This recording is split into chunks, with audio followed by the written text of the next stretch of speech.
आज मैं लेके आई हूँ भाग का पार्ट 2, जिसके बाद जहाँ पे आपको पता चलेगा ये जो हमारा भाग के 2 टाइप्स के बारे में। एक है आपका मेन वर्ब और दूसरा है आपका हेल्पिंग वर्ब। तो मैंने पढ़ाया था आप लोगों को पिछले क्लास में कि मेन वर्ब क्या होते हैं। मेन वर्ब क्या होते हैं? मेन वर्ब जिससे हमें नाउन के एक्शन के बारे में पता चले। जैसे कि मैं बोलूं पुष्पक इज लाफिंग, तो यहाँ पे जो मेरा नाउन है पुष्पक, वो क्या कर रहा है? आप लोग बोलोगे लाफिंग। तो लाफिंग यहाँ पे क्या है? मेन वर्ब है, क्योंकि इससे हमें पता चलता है कि वो कौन सा काम कर रहा है। ठीक है, मैं बोलूं सीमा एंड स्मिता आर डांसिंग, तो सीमा और स्मिता क्या कर रहे हैं? डांसिंग कर रहे हैं। तो उनका काम के बारे में हमें पता चला। कौन सा काम कर रहे हैं?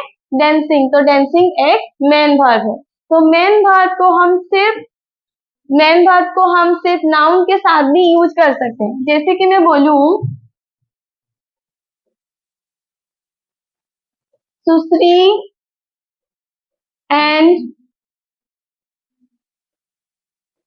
शुभम गो टू स्कूल, तो मैंने सिर्फ मेन वर्ब को भी यूज कर पाया। ठीक है, तो यहाँ पे हमारा सेकंड जो आपका नाउन था, सेकंड जो आपका वर्ब था ऑक्सिलरी वर्ब और हेल्पिंग वर्ब। ऑक्सिलरी वर्ब और हेल्पिंग वर्ब क्या होते हैं? यहाँ पे हम लिख सकते हैं is, am, are, was, were, have, had, has, can, could, would, shall, will. तो ये सभी हमारे हेल्पिंग वर्ब्स होते हैं। कैसे पता चला? चलो देखते हैं। मैंने पहले एक सेंटेंस लिखा था सीमा एंड रीमा आर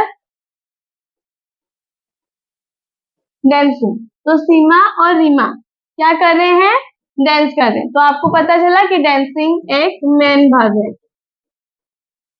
क्योंकि उनके काम के बारे में यही भाग से आपको पता चल रहा है। तो डांसिंग एक मेन वर्ब है।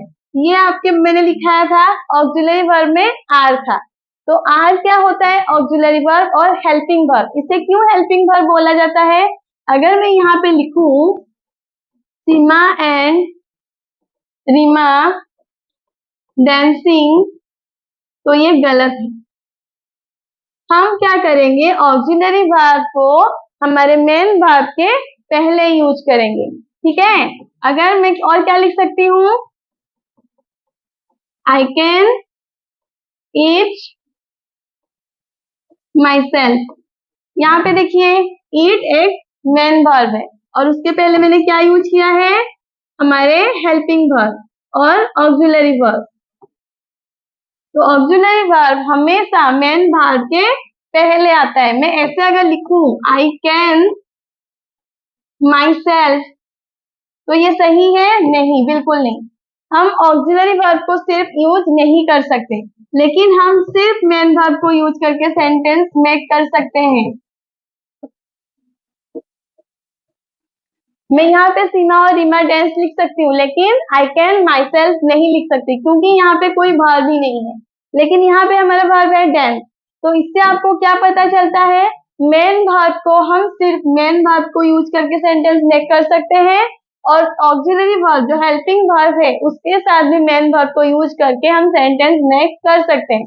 लेकिन सिर्फ ऑक्सिलरी वर्ब को लेके सेंटेंस हमारा नहीं बन सकता। तो ऑक्सिलरी वर्ब और हेल्पिंग वर्ब क्या होते हैं? जो हमारे मेन वर्ब होते हैं उनको जो हेल्प करता है वही हमारे हेल्पिंग वर्ब होते हैं। जैसे कि मैं लिखूं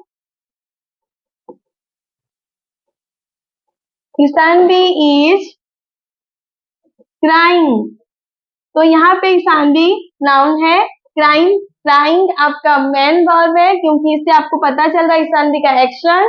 और क्राइंग को हेल्प कौन कर रहा है? इज। तो यहाँ पे इज क्राइंग को लिखने में हेल्प कर रहा है, तो crying is a helping verb और crying is your main verb. मैं अगर बोलूं दीपू इज प्लेइंग, तो दीपू क्या कर रहा है, प्लेइंग, तो playing is your main verb. और इज हेल्प कर रहा है दीपू को प्लेइंग के लिए, जो हमारा इज है ये वर्ब को लिखने के लिए हेल्प कर रहा है, तो is your helping verb. I will go to school